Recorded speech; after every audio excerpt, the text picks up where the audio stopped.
Photoshop bo'yicha kirish darsi bo'ladi. Bugun biz Photoshopning 2025-yilgi versiyasidan foydalanamiz. Ushbu kirganimizda aynan xuddi shunday interfeys bizni kutib oladi. Bu yerda biz oxirgi marta qilgan ishlarimiz, oxirgi saqlab qo'ygan ishlarimiz ko'rinadi va o'zimizga yangi sahifa ochib olishimiz uchun biz yuqoridagi new file yoki ruschada новый dokument knopkasi orqali, tugmasi orqali ochib olishimiz mumkin.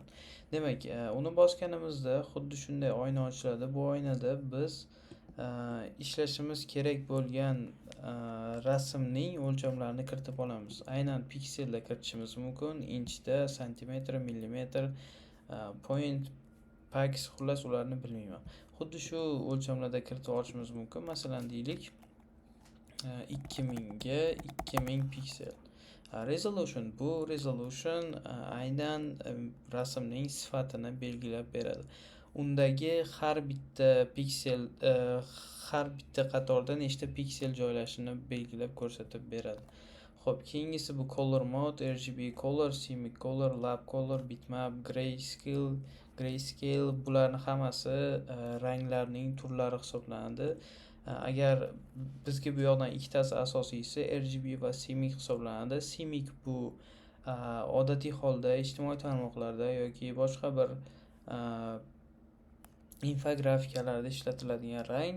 CMYK bo'lsa bu printda asosan ko'chalardagi bannerlarda, rasmlarda ko'pincha ishlatiladi. Xo'p, 8 bit, 16 bit, 32 bit rangni aynan necha million xil turi borligini bildiradi. 8 bitda deylik 1 million turi bo'lsa, 16 bitda 10 million turi bor, 32 bitda 30 million rang turi mavjud. Ya'ni biz ko'ra oladigan ranglar shu bitga qarab farqlanadi.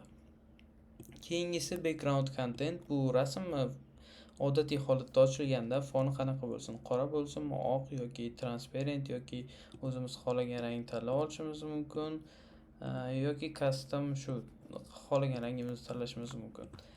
Keyingisi bu color profile. Bunda aynan Photoshopda biz ko'radigan rang turi. Agar biz Apple RGB'ni tanlasak, Apple qurilmalarida ishlatadigan ranglarga mos ranglarni biz ekranda ko'ramiz. Biz o'zimizda ko'k rangni ishlatishimiz mumkin, lekin bu rangni boshqa bir inson Adobe RGB'da yoki Apple RGB'da yoki boshqa Color Match'da ochadigan bo'lsa, u ochroq ko'kni yoki to'qroq ko'kni ko'rishi mumkin biznikiga nisbatan.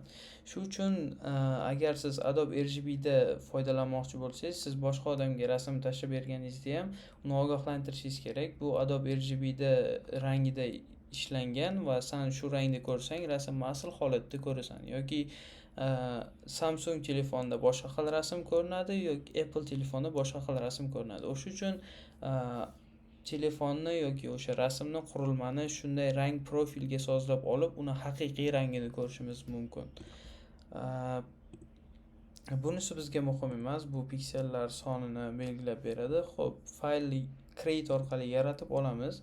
Bu esa Photoshopning asosiy interfeys oynasi. Bu yer bir necha qismlardan iborat.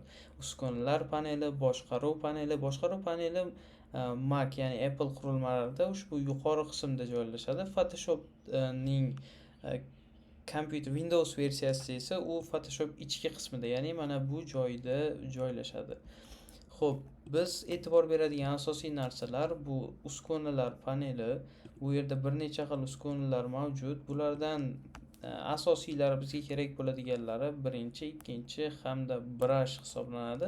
Qolganlarini professional grafik dizaynerlar yoki rasm bo'yicha ishlovchi fotograflar ko'pincha ishlatishadi. Xo'p, tepaga qaraydigan bo'lsak, bu uskunalar paneli, ushbu tepa qism butunlay uskunalar paneli deb nomlanadi. Bu yer bir necha qismlardan iborat. File, edit, image, layer har birining ichida o'ziga mos funksiyalari bor. Xo'p, keyingisi bu biz rang tanlab olishimiz uchun palitra. Bu yerda color deb alohida rang tanlashimiz mumkin yoki gradient deb ushbu xildagi ranglar qo'shilmasdan tuzilgan ranglarni tanlab olishimiz mumkin yoki pattern. Pattern bu tekstura o'zbekchada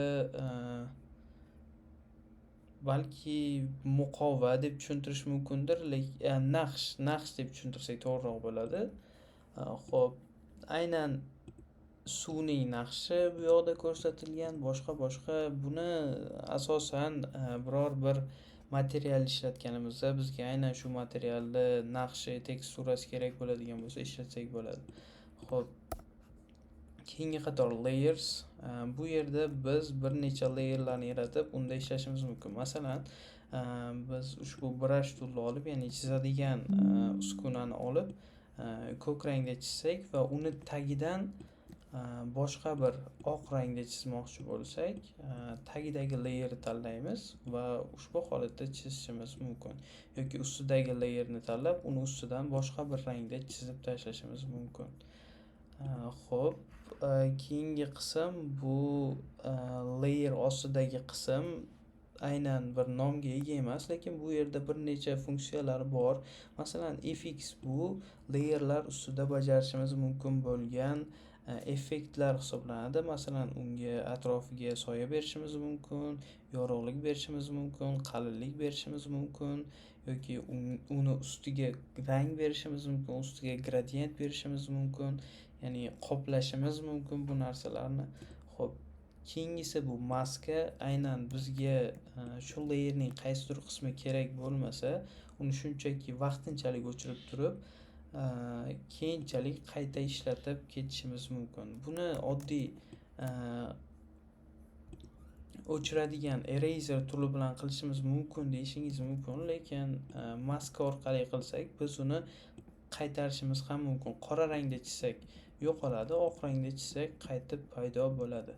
Xo'p, keyingisi papka. Bu papka aynan oddiy va tushunarli layerlarni bitta papka holatiga olib kelib qo'yishimiz mumkin. Keyingisi plus. Bu yangi layer yaratish. Bu esa kartinka, urna yoki delete qaysidir layerni tanlab o'chirishimiz mumkin. Aynan layer ustiga tanlab pastdagi urnani bossak o'chib ketadi. Xullas, birinchi darsimiz shulardan iborat edi. Tugadi.